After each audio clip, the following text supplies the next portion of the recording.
Hey guys, and welcome to the Working Money channel. So despite the market downturn, guys, it looks like Bitcoin is recovering quite significantly. We've had a bit of a rocky week, I must admit. But if we take a look at Bitcoin now on the hourly, you guys can see in there, you can see there is a nice push to the upside just within the last hour as of the time of this recording. So right now, Sunday, October 27th, 2024, as of the time of this recording, we're seeing a Bitcoin price trading in and around $67,300, almost $67,400 per coin. And just about an hour ago, we were down in and around 67,000. So we are seeing that push to the upside. We have been seeing that slow grind since the beginning of the weekend, since Friday. And now hopefully we can see Bitcoin surpass these levels, get back up to 68,000. After we did see this drawdown here, buyers were buying up Bitcoin. Guys, the sentiment is pretty bullish right now. Despite all these micro moves, I'm feeling like the sentiment is still very, very bullish for the King crypto. Most importantly, because this is what's going to get alts up and running.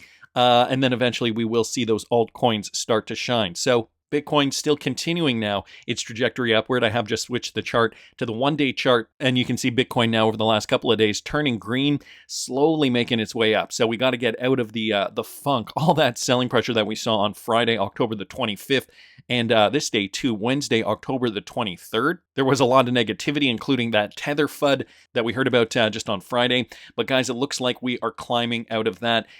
Fear and greed is even moving up 52. Okay, so we're not seeing a big move, but it is still moving to the upside, which is positive. 58.13% for Bitcoin dominance. And guys, this is the key. The Bitcoin dominance has to reach, or historically, I shouldn't say has to reach, but historically has reached certain levels before we do see that exchange and flow into altcoins. Now, I have the 60% level here denoted on this chart. Historically, we have seen Bitcoin go up as high as 73% in previous bull runs. But guys, you can see in here, 60% is generally where we have seen a bit of stabilization. And so it could be at this point anywhere between 60% and 62, 63%, where we could see that shift in balance. Somewhere in here where eventually altcoins will start taking off and Bitcoin dominance will go back down again. You can see the market cap is up by a little bit, 2.28 trillion, and volume is actually down by a little bit. You can see movement for Bitcoin in the last 24 hours only up 0.65%. For Ethereum, it's only up 0.25%.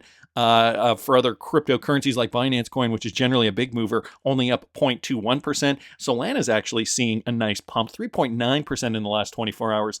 Unfortunately, XRP down 0.21%. XRP and other cryptos, other altcoins, I guess I should say, did suffer that downturn as we did see Bitcoin move down on Friday.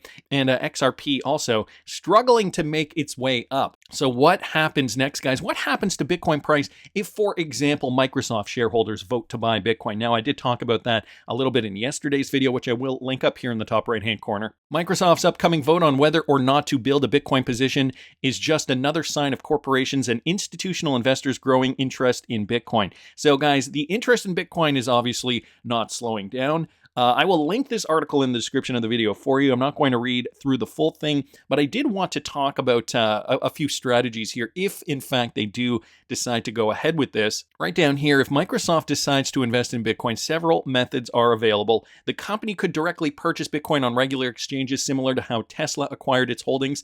And guys, that would ultimately be the best way for Microsoft to purchase Bitcoin. Now, I'm assuming if Microsoft does do this, it'll be large sums. I mean, they are a fairly big company, so that could get just straight up organic demand for Bitcoin up, and that would be positive for the rest of us. Another option is buying shares of the Bitcoin spot ETF, which I think is probably the most likely, which provides indirect exposure with added liquidity and regular clarity, avoiding direct custody risks associated with holding physical assets. This structure also facilitates easier buying and selling, which can improve capital efficiency. Microsoft could also consider using leverage, which could get a little dicey, and then we start delving into the traditional financial market that is a mess because of this kind of thing, using money that does not actually exist, including the use of derivatives, they say, like call options to strategically increase its market exposure without deploying large upfront capital. This enables speculation on price movements, potentially amplifying returns. However, it introduces additional risks due to the leveraged nature of such positions. So, it's still, it is a possibility. It still is on the table. Microsoft could purchase Bitcoin, and this would thus affect the crypto market, hopefully helping it make its way up. The XRPL AMM is also experiencing an extreme increase in volume the last couple of days because of the meme coins that are being traded. So this is all becoming a trickle down effect, right? I wasn't thinking that we would see this type of XRP utility based on these kinds of real world use cases, but it is, I guess, for sake of argument, it is a real world use case, and we are seeing this surge as a result. Andrew's also bringing this up. I thought people couldn't afford the XRP reserve requirement that stifled adoption. What happened to that? Well, FirstLedger happened. That's what Bill Morgan here saying. XR Doge is pumping, and he did post a screen grab here from XR Doge, and this is the 1-day chart. Now, for those of you guys not familiar, I've been hearing a lot more now about this FirstLedger application here where all these meme coins are now showing up. And so, for example, if I put in XR Doge in here, you guys can see a few show up here, and this is the largest one. Market cap is only at $489 though. Volume only at 5,700 XRP. So again, these are not very, very liquid cryptos. It looks as though if you click on here, you guys can see the chart. Although it looks as though this is a different version of the XR Doge coin. When I looked at this, I was trying to find the actual XR Dogecoin that he was referencing there. And if you go through a few of these, they all have different names, but they all don't look very liquid. So let me just put it in again. You guys can see here the volume. The first one was the most liquid up here. So I don't know if I'm looking this up wrong. I'm not very familiar with this website yet, but you guys can see a whole bunch of different meme coins are now being minted on the XRP ledger, and it looks as though the XRP community is having a fun time with a lot of these, like BITRUE coin, for example, a coin based on Arthur BITRUE, the mysterious co-creator of the XRP ledger. And this is just a 5-minute chart. If I throw this on the 1 day, you guys can see that it's only been in existence since October the 19th. So this coin has been going up significantly. And I mean, I don't know. I mean, I guess you guys could have fun trading, some of these cryptos on firstledger.net. Me personally, I think this is just a gimmick to get more people into the crypto space, which ultimately is going to be good for FOMO. But guys, for more information on what I've decided to trade, you can follow me at patreon.com/workingmoneychannel. I have selected some cryptocurrencies that do already have a history. I've isolated their all-time highs. And guys, what I'm looking for is real potential here. Possibly some 100x bangers that could get our investment up super high. So patreon.com/workingmoneychannel. If you guys are interested in following what I'm doing, it is only $5 a month. So pretty affordable for what you guys are getting. And yes, I know I've kept it relatively affordable for a long time now, about a year and a half, but that price will be going up. I'm not sure when yet. But for those of you guys who do subscribe, before it goes up, you will be grandfathered in at that $5 price. Anyway, guys, be careful. There's a lot of scams out there. I don't know. I'm not going to endorse any of these XRPL meme coins. Personally, I don't have any interest in trading these right now, especially considering a lot of their market caps are super, super low, although there could be some potential there. Genuine Question asks Crypto Insight UK, is Tron as a ledger 10x stronger community / more popular than the XRP ledger? Is Solana 100 to 400 times stronger and more popular than the XRP ledger? So this is an interesting perspective when related to the trading of these particular meme coins. That's the difference between our biggest meme and theirs right now. That's how early you guys are. Don't fade here. And he puts a link to firstledger.net. I get that it's not everybody's cup of tea, but if you think the XRPL is in contention with the chains above on a community level, surely you can see memes on the XRP ledger should be considerably higher than they are now. What happens when we see cross-contaminations and the introduction of things like DEX Screener and CEXs? Are you actually fading that multiple because of your ego / stance on memes? I'm trying hard here to help you guys see. Even if you think the XRPL is only as good as Tron, we should see a rough 10x from here. I'm not asking to throw your life savings in. Just have a think about what I am saying. So he is, there you go. He's promoting the FirstLedger here. He does obviously have his affiliate link in the description of this tweet thread. I mean, ultimately, they've, I think, clearly made a concerted effort to launch this right before the mania phase, right before the euphoric phase for crypto. 2016 Bitcoin halving to July 2016. 8 months later was March 2017. Okay, so Pharaoh X33 here on Twitter pointing this out. In March 2017, XRP started rising from 0.005 cents and proceeded to have a massive bull run, and that rose 68,000%. Now, during 2020, the Bitcoin halving was in May. 8 months later was January 2021. In January 2021, XRP started rising from roughly about 19 cents. 1 month after it dipped because of the Ripple lawsuit, only rose about 900%, likely due to the lawsuit and the uncertainty about XRP's classification. And now, guys, we're in 2024. The Bitcoin halving was in April, and so 8 months later will bring us to December 2024. Historically, XRP is on track to start moving to the upside by late December, early January 2025. Also, XRP is not considered a security. So what he is saying here, looking at a very different metric for XRP, guys, is that after these halvings, and what he's saying is 8 months later is when we started to see movement for the crypto space, but also for XRP specifically. And I think XRP, it's important to note because of the nature, the last and fast nature of XRP. So December, guys, that is only for all intents and purposes 2 months away. Some could argue a month and a half. We could start to see XRP rise. So 6 weeks, guys. Is this what we're going to see for the last two bull runs? XRP has started to rise 8 months after the Bitcoin halving like clockwork. We believe this bull run was similar to 2017 for many different reasons, for many technical reasons. I'm not saying XRP will rise 68,000% in 2025, but let's just say it did from the low of 28 cents. That would put XRP at about $190 per coin with a market cap of roughly $10.8 trillion. Is this possible? It absolutely is. Is it guaranteed? Absolutely not. Nothing is. But with the way everything has been looking, along with the inevitable XRP ETFs and the Ripple stablecoin, it would not surprise me. We'll come back to this in a few months. If I wasn't accurate, it's okay, but I'll even be surprised. That's how confident I am in the accuracy of this data. Your patience has been running thin without realizing that you are right near the finish line, guys. What's coming will be legendary. All is lining up perfectly, and most are blind to it. All you have to do is do nothing while having faith and remaining patient to receive what you deserve. So some interesting words here, some insightful words, I think.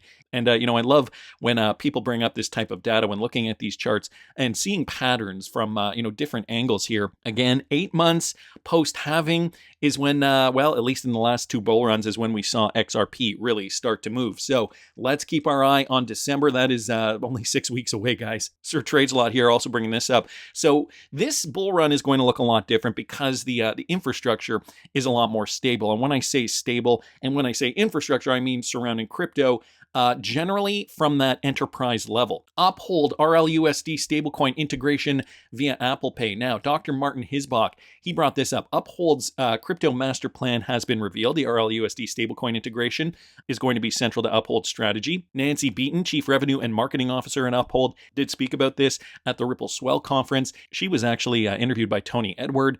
And so we also have to make note of this. Back in 2018, Apple introduces Interledger API for Apple Pay payments.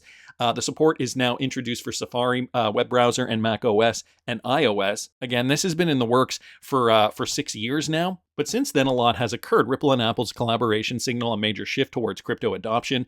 So the Sum app plus Apple Pay integration, that was big. But we're still waiting for a lot of this to come to fruition.